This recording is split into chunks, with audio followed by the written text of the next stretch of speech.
Wala pang masyadong open. Ito yung pinakamalapit na mall sa bahay namin. As in, super lalakarin mo lang. Ang ganda dito.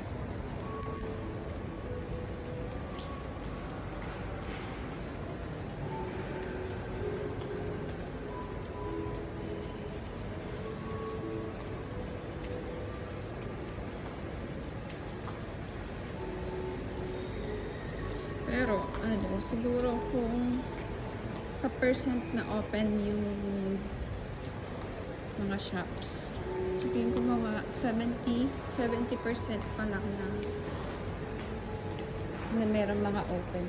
Tsaka, mostly, ang mga shops nila is sa company din nila.